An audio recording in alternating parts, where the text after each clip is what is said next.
Thank you. Thank you, Mr. Chair. Some questions addressed to the former president. Mr. President, kanina pa ho kayo tingin ng tingin sa amin. Hindi kayo, lagi kayo tumitingin sa kanan. Hindi ho kayo tumitingin sa kaliwa. Nagpapansinan na ba ho kayo ni Senator De Lima? Wala maganda dyan. Dito lang. Anyway, Mr. Chair. to be serious, on a Yes, serious Mr. note, Chair, sir, I think I beg Senator the Jinggoy, SP Senator Pro Rizal. Tempore to lead us in setting the tone that this is not a laughing matter. I'm Yes, not, Salamat, I, Mr. I, Chair. I was not joking. I was just para ma-lighten lang yung mood, Mr. Chair. I Anyway, was- on a serious note, Yes, okay. Mr. Continue. President, how do you assess the campaign against illegal drugs during your time, Mr. President? Do you consider it as a success, Mr. President? Mr. Senator, it is a continuing problem for the country and for the entire world. The drug problem is a very serious and pernicious, virulent ailment that the country is facing. Panahon ko and the presidents, yung panahon ko, hindi siguro ninyo nagustuhan, not you, yung the entire country, I am addressing the entire country. Baka hindi ninyo nagustuhan. But yun ang style ko. Sinabi ko nga, I tried to do the best that I could. Eh kung nagkulang ako, pasensya. Pero ang solusyon during my time was a call of duty of the president. Ako yun. Kasi ako yung presidente sa panahon ko. At hindi ako nagkulang, Mr. Senator. Nag-warning ako lahat narinig ng Pilipinas. Huminto kayo sa droga. Bitawan ninyo, drop it. Kasi magkakaproblema talaga tayo. Pag nakita tayo sa isang kanto at hawak mo ang droga, problema na talaga yan. So, yun na, nagkakaroon tayo ng problema. May patayan. But it was not a state-sponsored killing. There was never an official order to the police and the military and to the agents of government to kill. Andyan si Senator De La Rosa. Wala akong sinabi na ganon kasi abogado ako. Ang sinabi ko, yung sinabi ko nung nagtuturo ako sa Police Academy, that in your fulfillment of duty, yung elements of self-defense would apply to you pag you are trying to arrest a person. Alam mo, ang trabaho ng pulis kasi, pag sinabi mong aarestuhin kita, hindi hinto dyan.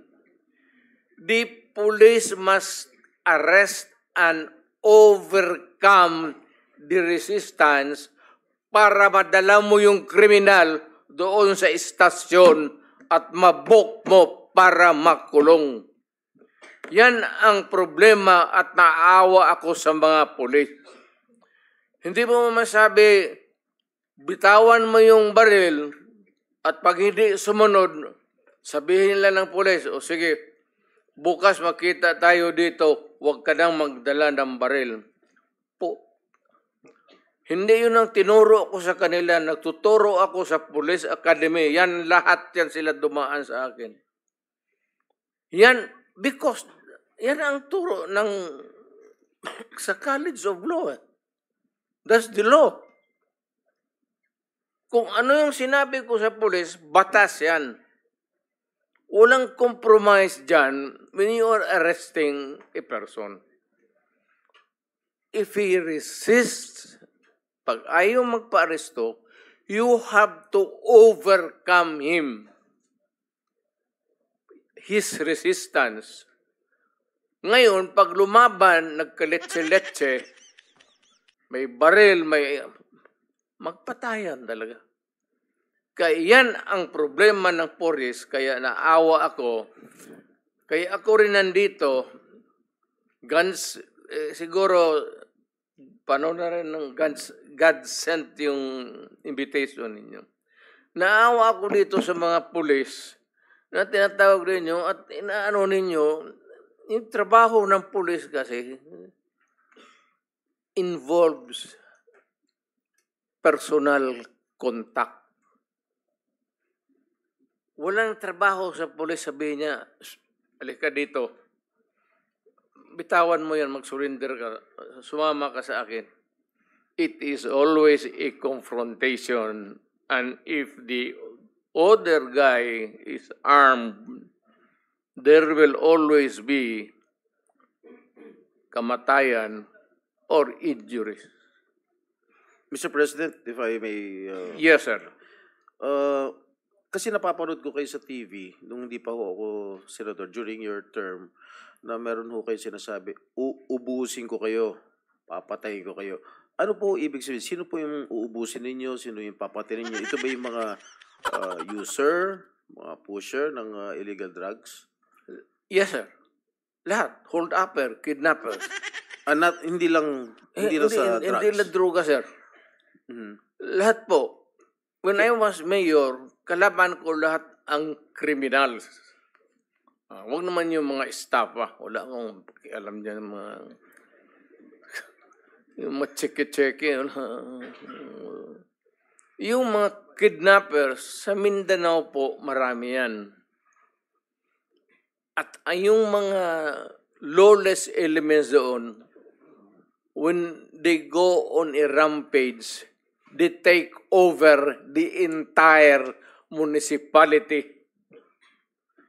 I-hostage nila yung municipality, yung bangko lahat doon, hino-hold up, at yung police hindi makagalaw kasi nakapalibot sila and there are civilians.